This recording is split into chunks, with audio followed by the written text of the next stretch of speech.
Easy science and mathematics या YouTube चॅनलवर तुमचे स्वागत. In this video, we are going to learn the 8th chapter of Science and Technology Part 2, that is Cell Biology and Biotechnology of 10th Standard. This is the third video, and again we are continuing the topic Commercial Applications of Biotechnology.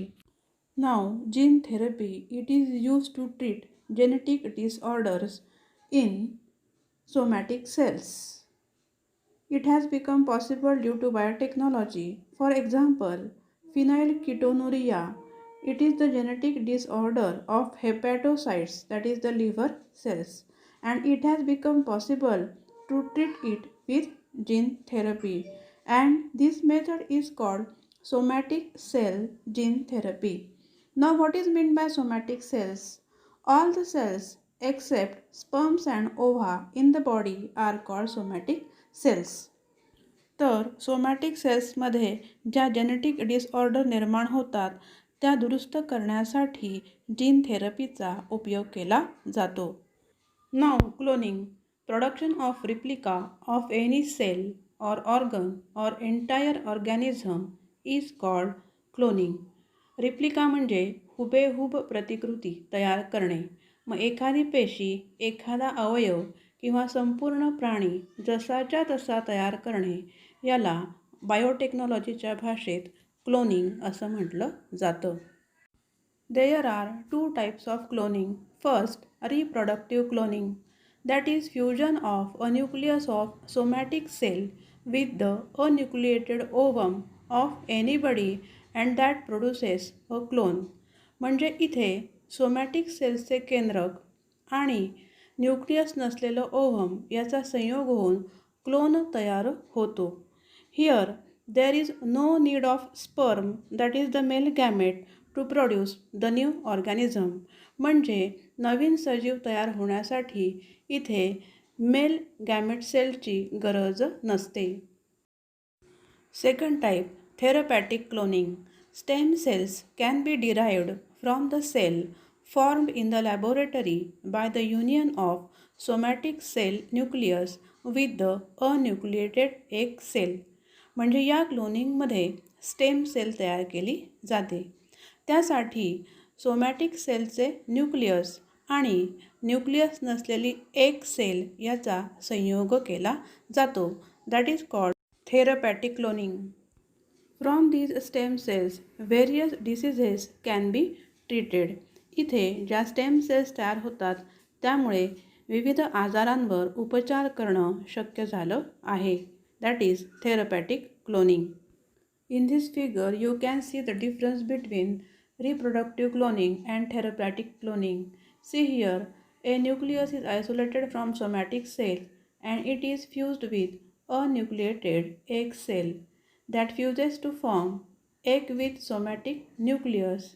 Then that develops into embryo, and from that embryo, if it is inserted into the host, it gives rise to new organism, that is the reproductive cloning.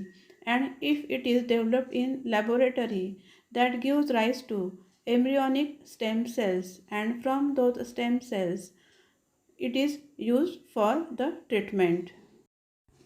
Besides therapeutic cloning and reproductive cloning, genes can also be cloned and millions of copies of genes can be formed, and those genes can be used for gene therapy and other purposes.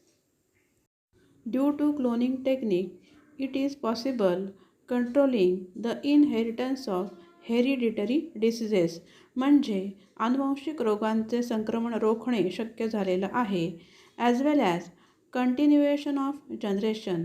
म्हणजे क्लोनिंगमुळे वंशवृद्धी सुरू ठेवणे शक्य झालेले आहे.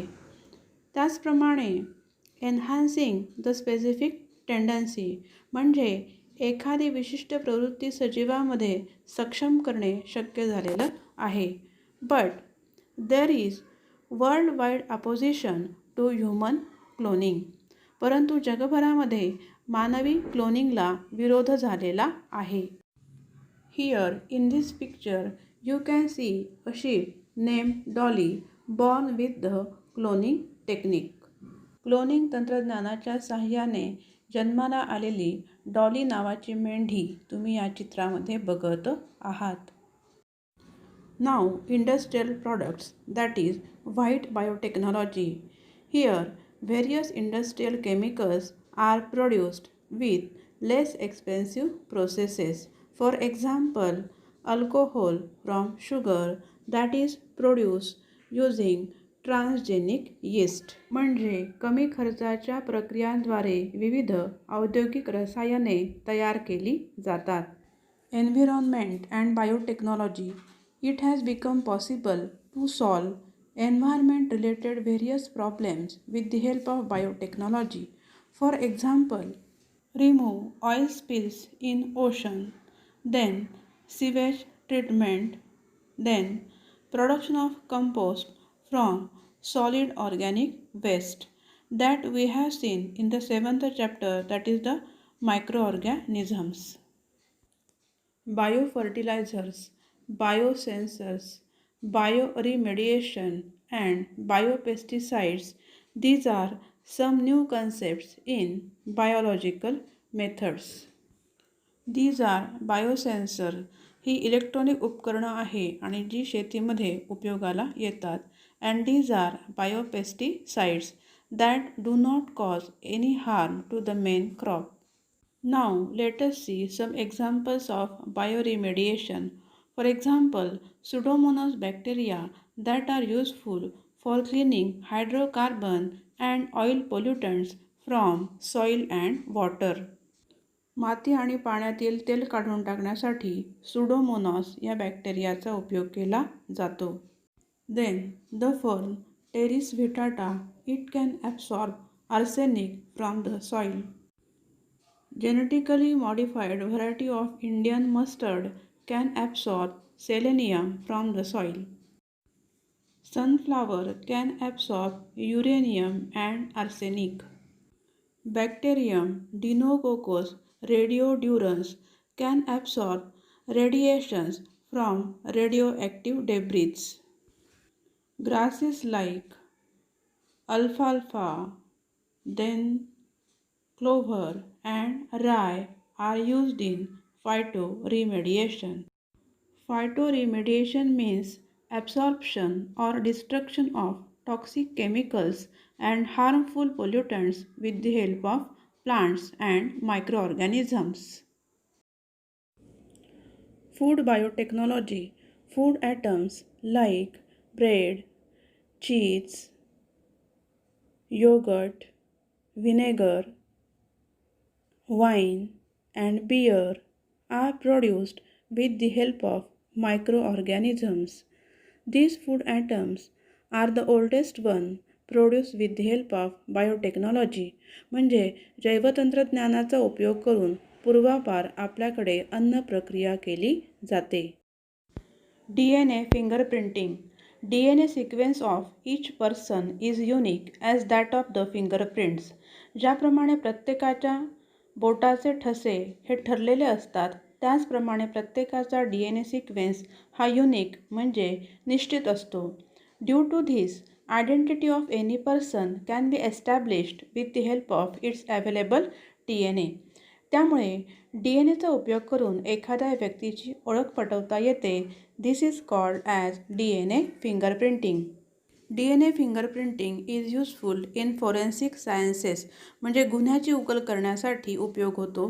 तसेच identify criminal, गुन्हेगाराचा शोध लावण्यासाठी उपयोग होतो. And father of any child, एखाद्या वादातीत केसमध्ये बालकाच्या पित्याची ओळख पटवण्यासाठी DNA फिंगरप्रिंटिंगचा उपयोग होतो. Now let us see main areas of biotechnology. First, use of various abilities of microbes like yogurt production from milk and alcohol from molasses. Second, production of antibiotics and vaccines with the help of specific cells.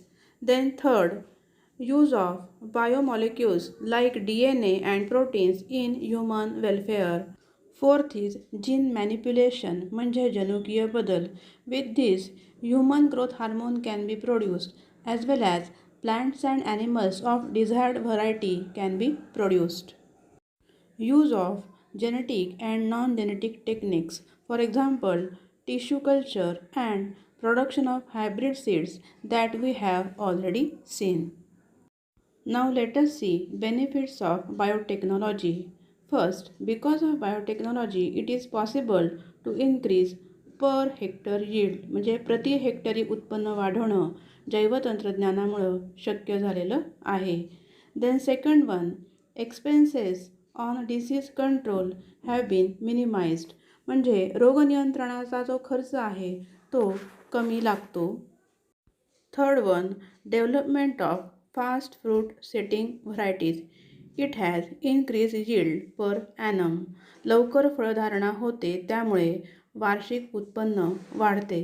Then stress resistant varieties are produced with the help of biotechnology that can withstand variable temperature, water stress, changing fertility of soil. म्हणजे variable temperature बदलणारे तापमान किंवा दुष्काळ किंवा जमिनीची सुपीकता बदलणे याला तोंड देणाऱ्या प्रजाती तयार करणं शक्य झालेलं आहे. थँक्यू. जर तुम्हाला हा व्हिडिओ समजला असेल तर लाईक करा, शेअर करा आणि चॅनलला सबस्क्राईब करा.